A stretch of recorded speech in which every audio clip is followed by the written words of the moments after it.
What's up, y'all? It's your boy Just Hand Me the Key, and I'm gonna try to react to this video before I go to bed. I'm tired as hell, I ain't gonna lie. It's 1 o'clock in the morning, but you know what I'm saying? I wanna bring some good shit to y'all today. This video look interesting as hell. So as you can see, Keefe details a disturbing gay Illuminati party he went to and saw Puffy and Will Smith. Now, I don't know if y'all been noticing, but gay, that's what's in right now for some reason. But, yeah, so let's watch what, you know what I'm saying, what's going on, what happened. And, you know what I'm saying, we're going to react to it. I haven't watched it yet, so I don't really know what to expect. But, welcome to the show. Let's do it. You told me before that you was at a party before that they attended, and you said the party was weird. Tell me about that. Okay, this is boxer. His name Twan. He's from our neighborhood. He was married to Tanisha Arnold. So the broad played Pam on Martin Lawrence. We went to the party with her. I mean, it was a matter of fact, it was a set it off party. Jada Pickett, Vivica Fox, all of them was there. You know what I'm saying? It was just seemed like Puff and Tupac was like a couple, seemed like to me. It was just a lot of weird shit going on, you know what I'm saying? The vibes ain't there. I guess that's what Tupac was talking about, the Illuminati and shit. It's like Vivica Fox was with this big gay man. He was 6'9". They called him, his name 6'9".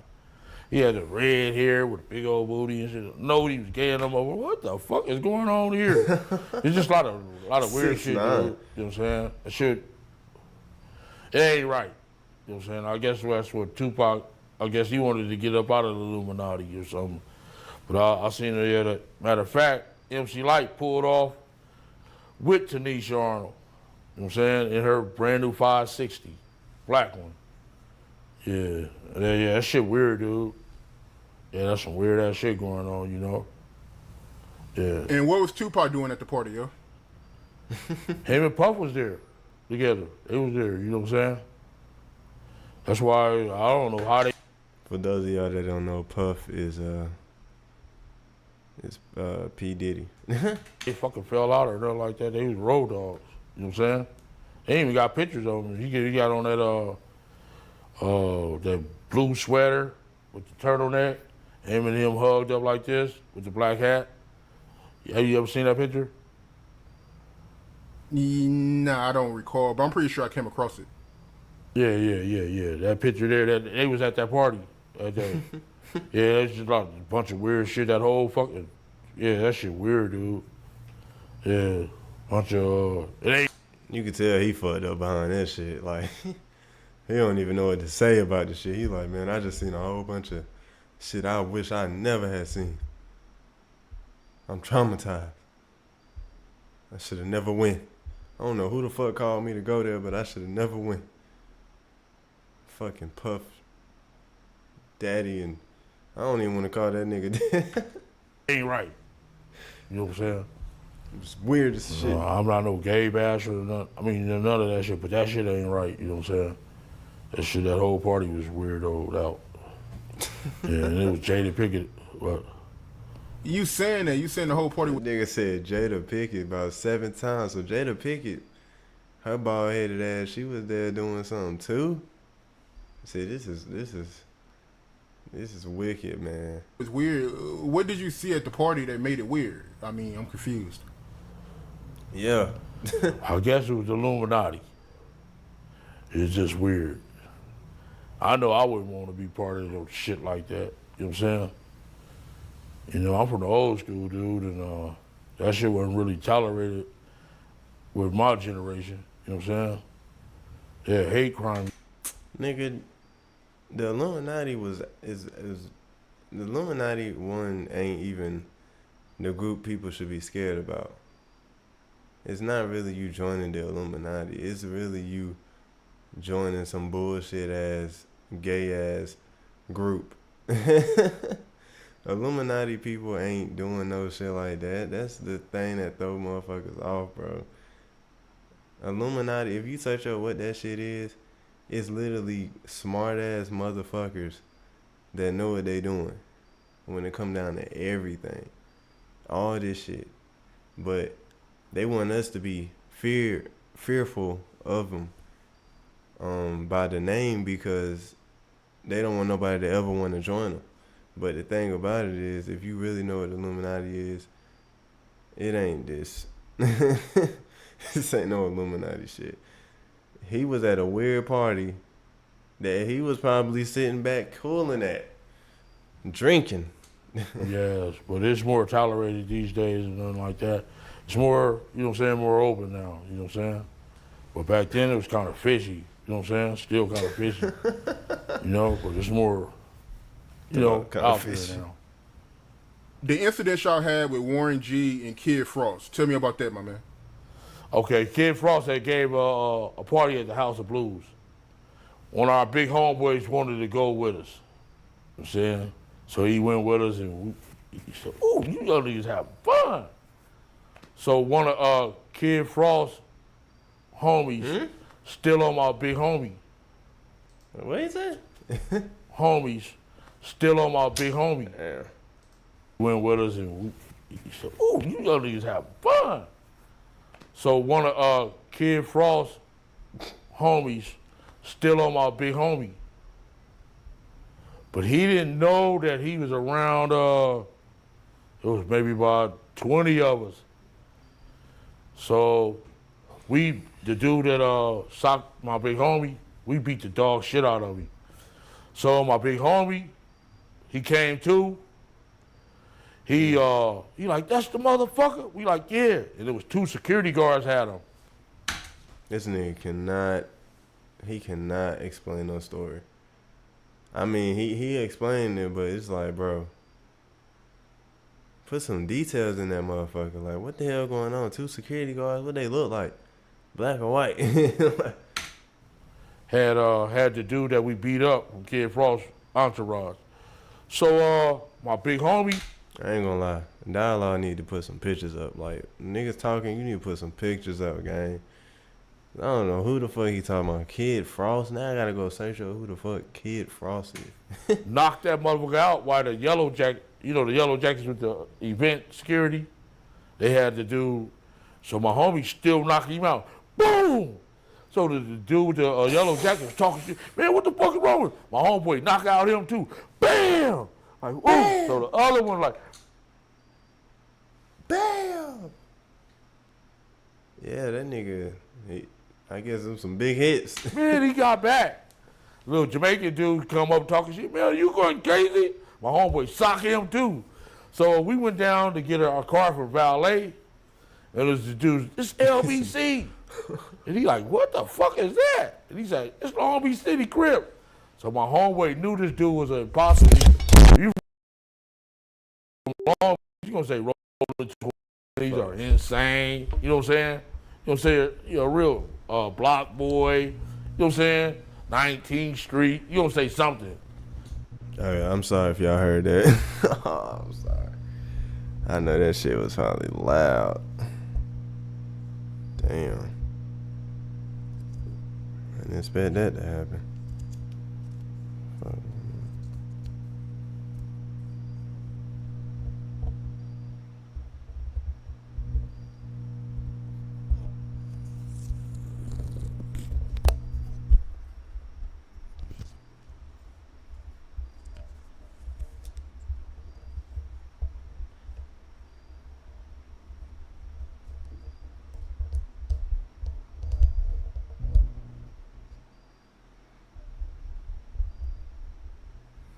Alright, let me make sure.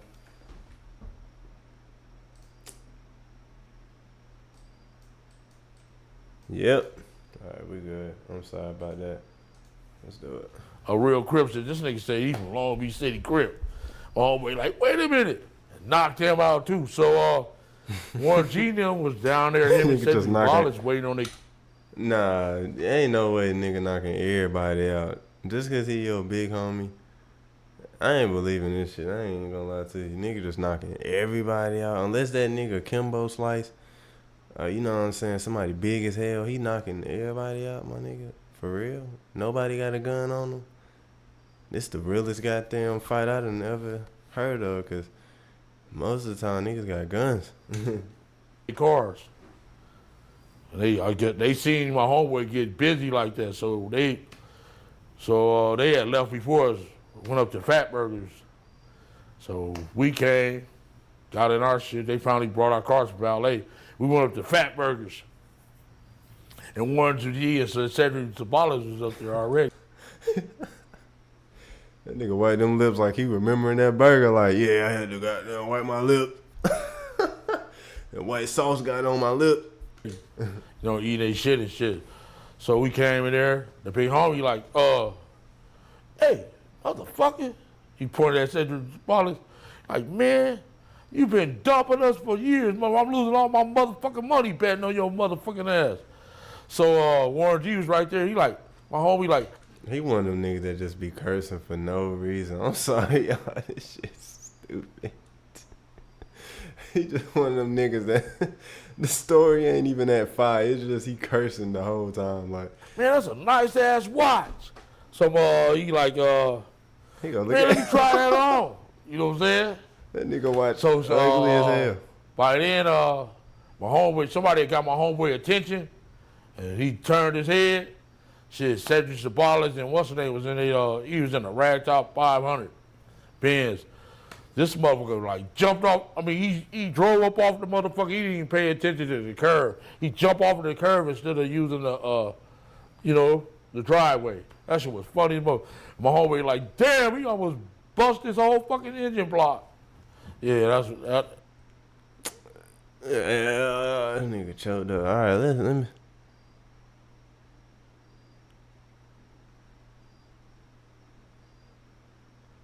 So we're gonna go a little bit more into depth on these NDA parties.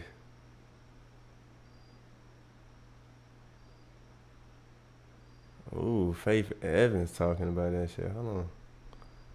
Let me see. Kevin Hart. Come on now, y'all. I'm trying to see the real shit. Cat Williams theory on the Will Smith and... Nah. Wait.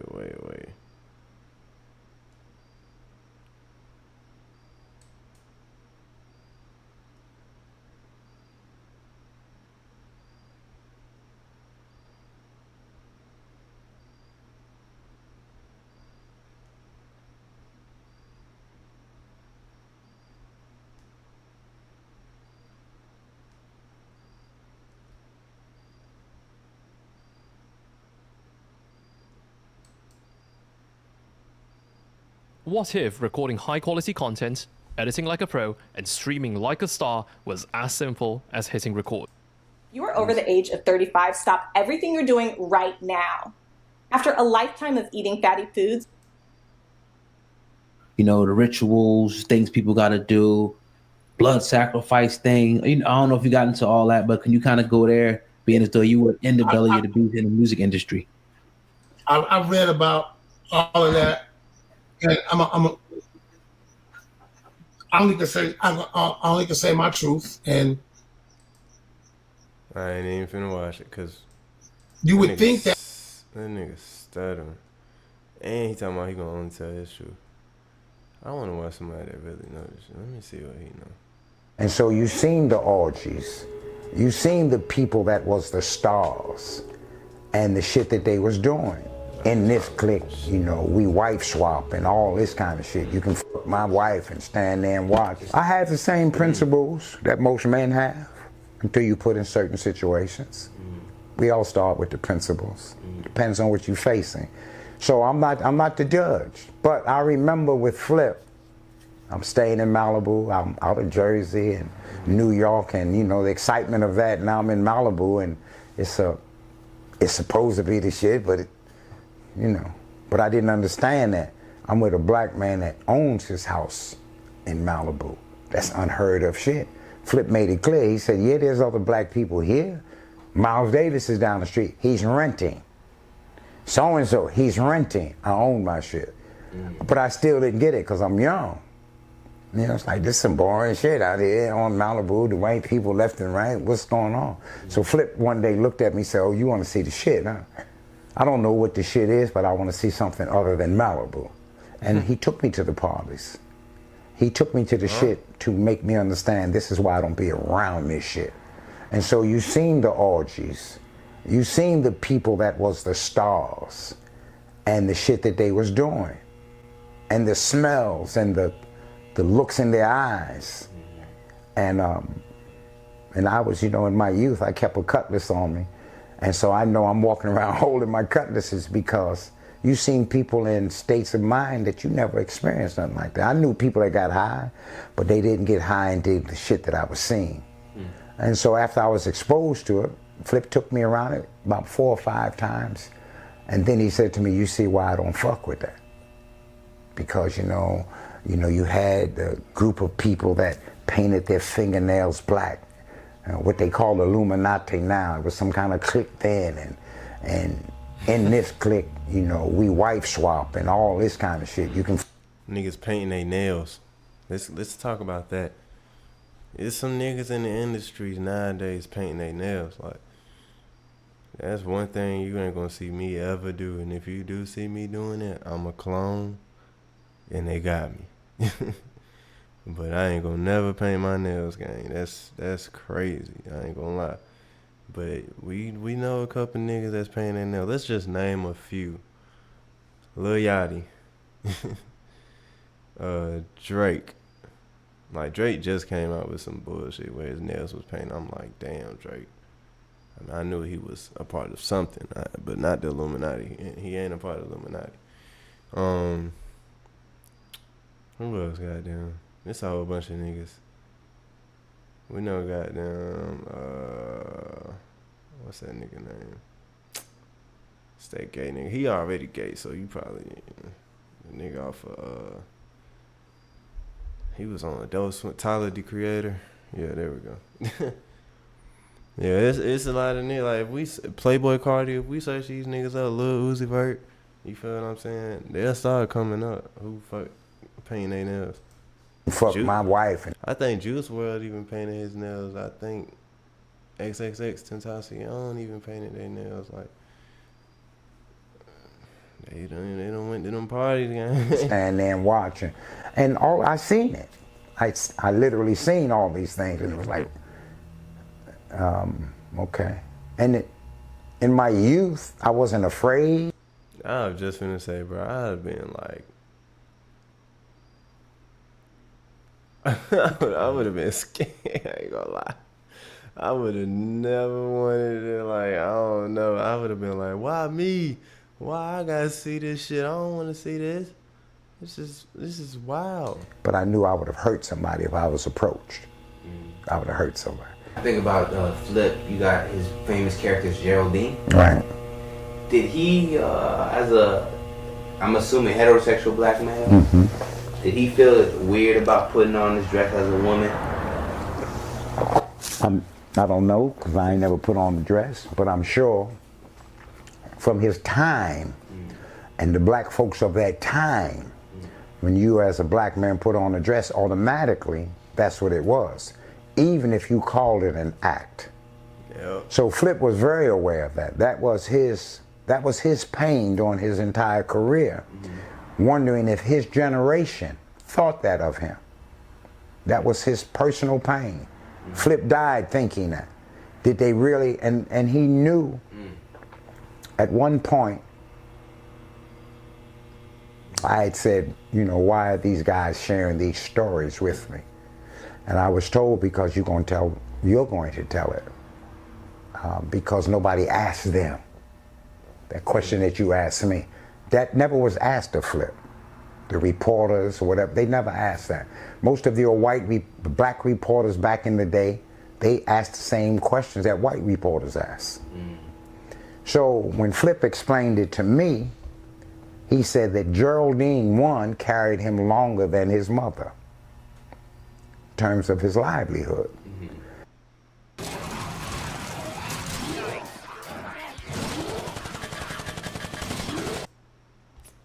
And the main reason he did Geraldine, he said, was because at that time, Geraldine could say some things as a black woman that a black man couldn't say. And that was his primary reason for doing Geraldine. When he had his show, that was showed one time, I think the last person I heard that owned the Flip Wilson shows was Magic Johnson. I don't know for sure. But Flip said that he did Geraldine to have it, to continually uphold the integrity of the black man. And I said, how so? And he said, and if you looked at his shows, which I've had a chance to do, that the who's who of white America from John Wayne on was on his show. And all of them at one point or another would hit on Geraldine, make a pass at her, we could get with you, our history of white men and black women, all of that he revealed on his show. But you would always see Geraldine say to all of them, Killer don't play that. Well, Killer is this black man that when you fuck with me, regardless of who you are, John Wayne, Killer gonna step to your ass. And that was his theme all the time, to say that this black man would protect this black woman against all. But he didn't articulate that then. All of them was, Flip was very aware, Richard was aware. Richard gave me the words to make me understand Flip's awareness, and that was the school that he had built in Zimbabwe. And I took pictures of it. I couldn't wait for it to be in jet or ebony. And I remember saying that to Richard, and Richard said, oh no, we can't do that. And I was like, why? And he said, because if we did that, which is what a lot of these black entertainers are under now, but they won't say it, Richard said, if we did that, then they won't allow me to make the money in America. Right. Oh, you doing this in Africa? Then that would dry up. And this was Robert Mugabe sitting down with the president of Zimbabwe.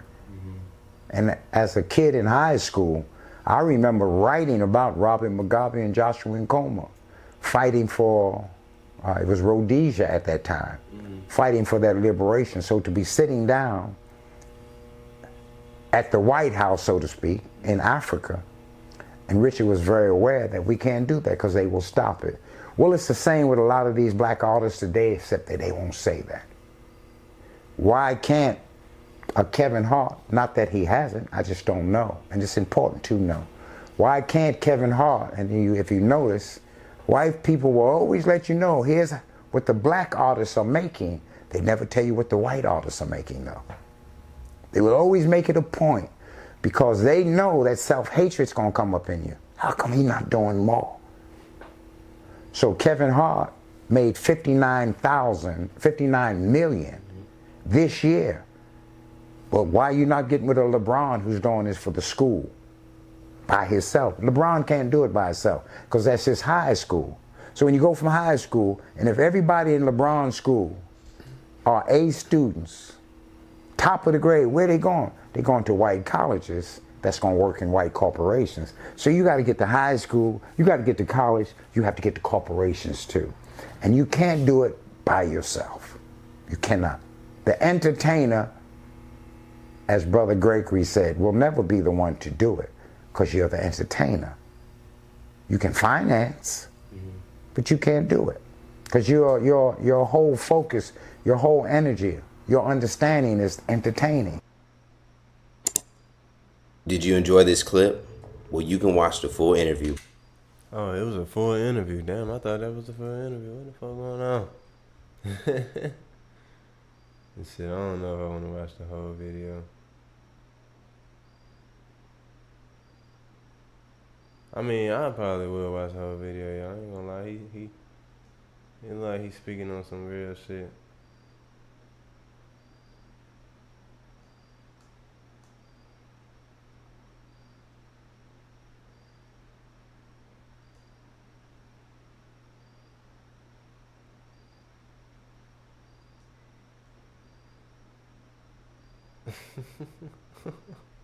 Niggas out here trying to get some clickbait, gang.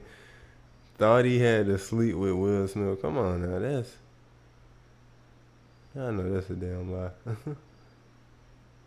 Oh, I gotta watch that one. What? Yeah, what happened to that nigga?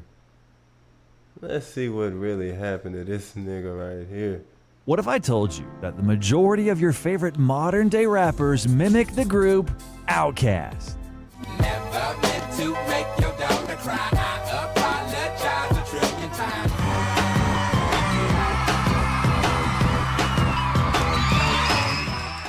For example, Tyler the Creator took inspiration from images of Andre for his album Igor. I wouldn't be here or up on the stage or have this silly hat or anything without the Q-tips, the Andre 3000. In part, Eminem utilized Andre's rhythms for the creation of his own tracks. And Until I Collapse, he referred to him as one of the best rappers ever. Tupac and Biggie, Andre from Outkast, Jada, Corrupt, Nas, and Thimmy. Oh yes, and in general, many people react like this when they hear Andre's name. Like when you say Andre 3000, you gotta pause now.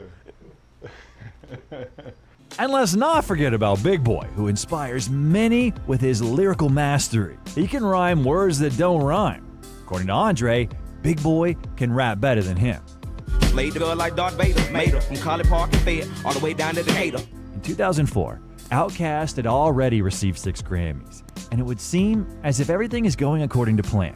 The guys had achieved everything they set their minds on. However, their most popular and legendary album, Speakerboxxx The Love Below, unexpectedly became the last release in the duo's history. And all of that simply because they decided to go their separate ways due to different artistic and life priorities. Even though, at the beginning, this never hindered them. The one plugin that I want to showcase here is this bad boy. It's called the God happened? Particle. The only thing that you really... But being famous really sucks, man. Outkast met as high school students in Atlanta, both enrolled at Tri-Cities High School in East Point, Georgia, a school geared toward students hoping for a career in the performing arts.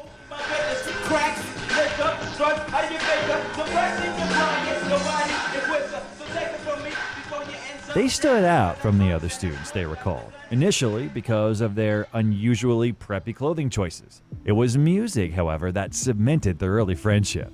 Both were fans of the more daring vein of hip-hop artists, such as De La Soul, the Brand Nubians, and A Tribe Called Quest.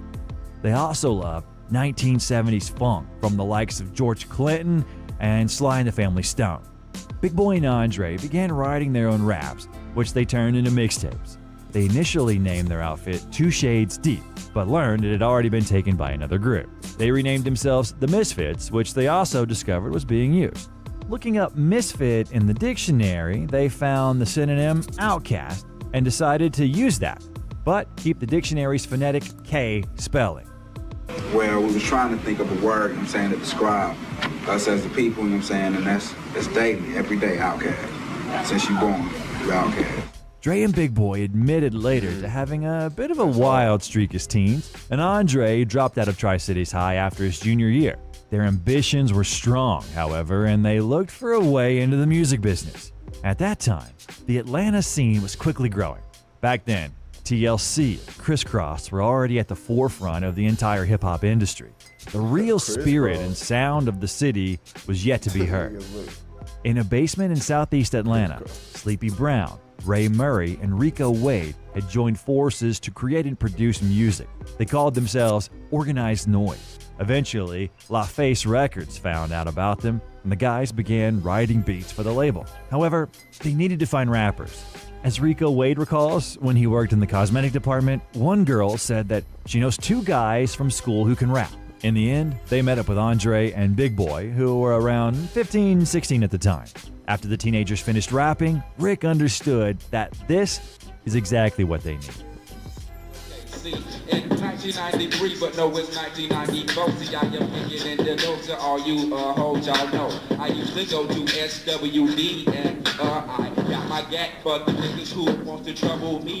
They made their way to that very same legendary basement and began writing some music. It seemed that everything began greatly, but in just one moment, the guys lost faith in themselves. It was when the label's producer, L.A. Reid, who worked in the pop and R&B sectors, said that he doubts that they can become stars.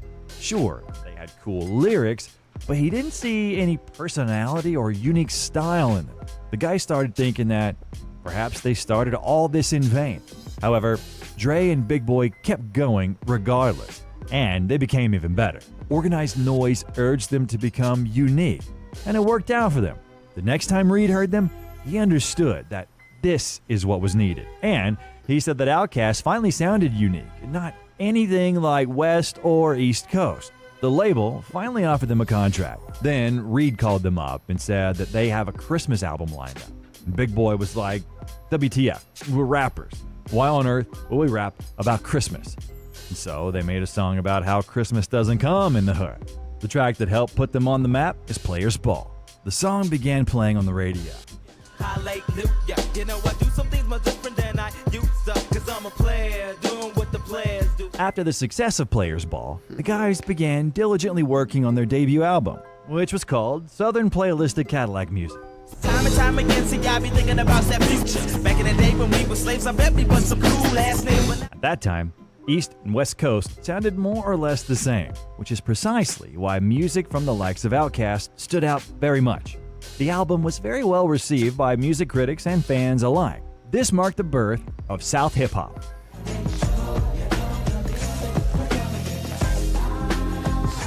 Outkast were the first Southern group to break the coastal stranglehold on hip-hop. Like the Beatles sparking the British invasion, Outkast put Atlanta on the map and cracked the door for every Southern rapper that would follow. That debut is one of many reasons why Outkast is probably the most important hip-hop group since NWA.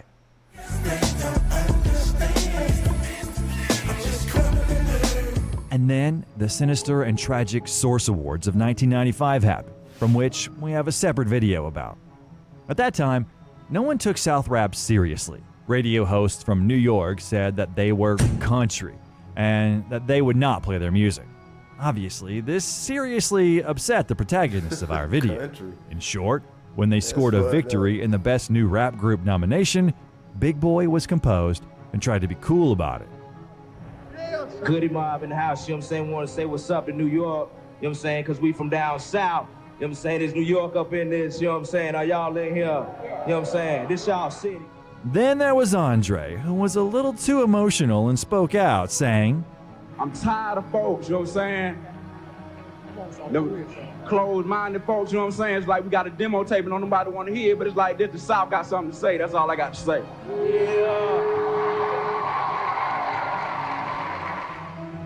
Big and Dre remembered that night. They ain't really give a fuck about what we was doing, Big said in '96. If you wasn't from New York, they was like, fuck it. But we put all our goddamn time and effort in doing our albums, and it really don't make no sense for them acting like that there. Throw your hands in the air and wave them like you just don't care. And if you like fishing. The second album was given the name ATLiens, which became the group's breakthrough album. ATLiens is a portmanteau of ATL, short for Atlanta, and Alien. It depicts Outkast's feelings of disconnection with the common world, but also their desire to celebrate their past in Atlanta. Yeah, I gotta be feeding my daughter, teach her to be that natural woman. She'll be waiting to exhale while you up. This project really highlights some of the core elements of rap that we see today, along with an homage to the origins of rap. There's the use of hard trap beats, though not as highly mixed as today, along with the reuse of samples and flipping them their head.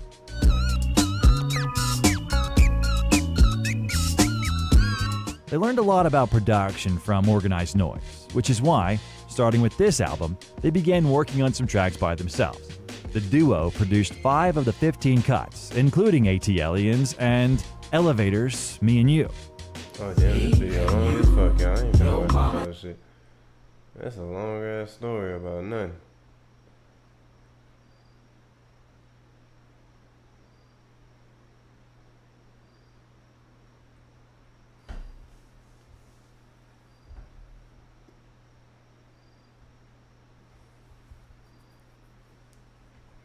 $50 women? They wildin'. Alright, y'all, man. That's fuck it. That's the end.